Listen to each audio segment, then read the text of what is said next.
بسم اللہ الرحمن الرحیم۔ ایک دن حضور نبی کریم صلی اللہ علیہ وآلہ وسلم مدینہ منورہ میں کسی جگہ تشریف فرما تھے کہ ایک یہودی عالم نے آ کر کہا، السلام علیک یا محمد۔ حضور صلی اللہ علیہ وآلہ وسلم کے ایک جانثار کو جو اس وقت بارگاہ نبوی میں حاضر تھے، یہودی عالم کے انداز تخاطب پر سخت غصہ آیا۔ انہوں نے اس کو اس زور سے دھکا دیا کہ وہ گرتے گرتے بچا۔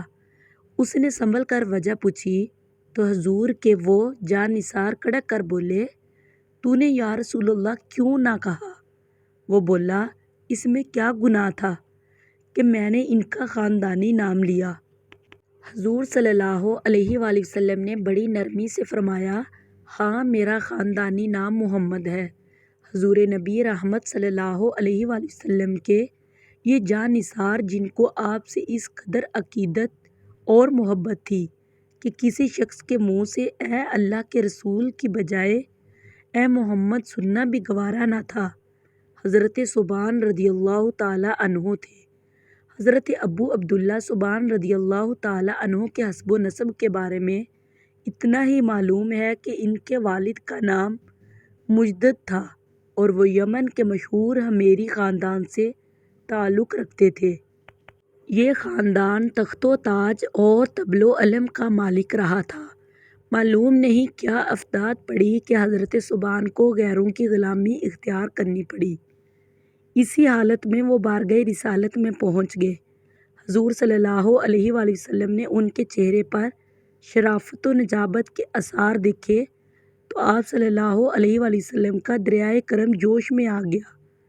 آپ نے انہیں خرید کر آزاد کر دیا اور فرمایا، اگر چاہو تو اپنے خاندان میں چلے جاؤ اور اگر میرے ساتھ رہنا پسند کرو تو میرے گھر والوں میں تمہارا شمار ہوگا۔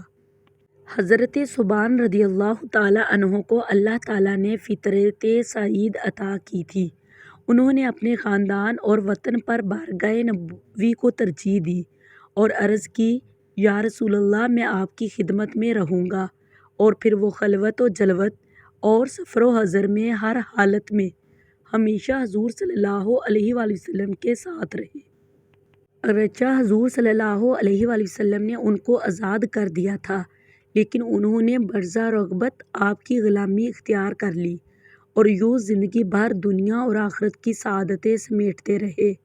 حضرت ثوبان رضی اللہ تعالیٰ عنہ نہ صرف حضور کے ہر حکم کی تعمیل نہایت ہی مستعدی سے کرتے تھے، بلکہ آپ اسلام کے ہر ارشاد کو بھی حرز و جان بنا لیتے تھے اور اپنی ذاتی زندگی میں بھی اس پر عمل کرنے میں کوشاں رہتے تھے۔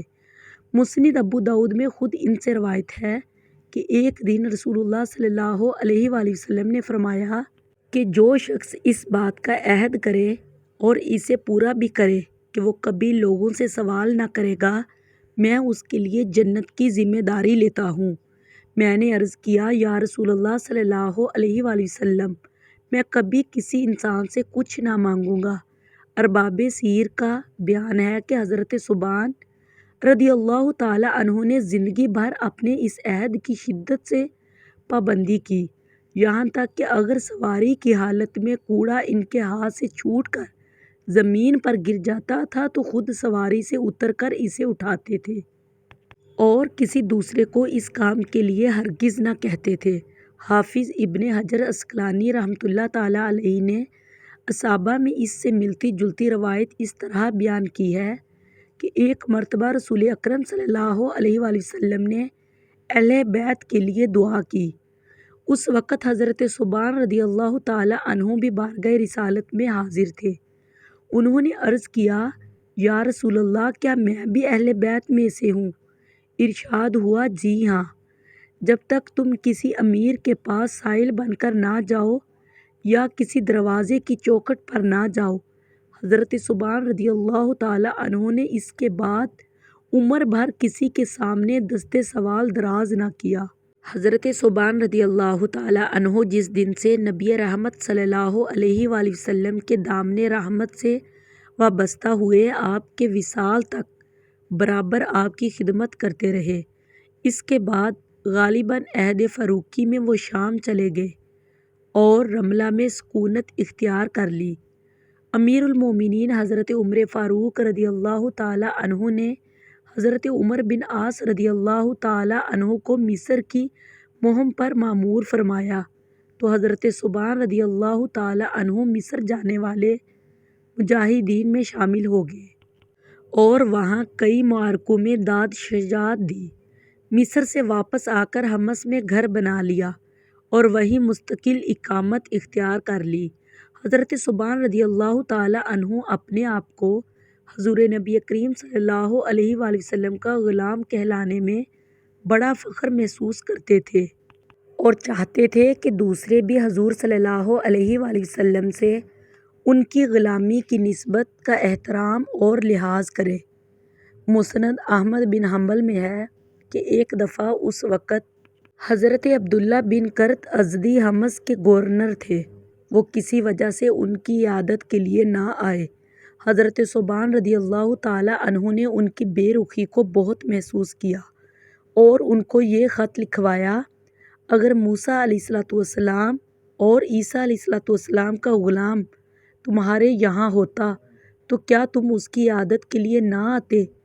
یہ خط عبداللہ بن کرت کو ملا تو ان کو اپنی غفلت پر بہت ندامت ہوئی اور وہ اس کی تلافی کے لیے اس شرط اور بدحواسی کے ساتھ گھر سے نکلے کہ لوگ سمجھے کوئی غیر معمولی واقعہ پیش آ گیا۔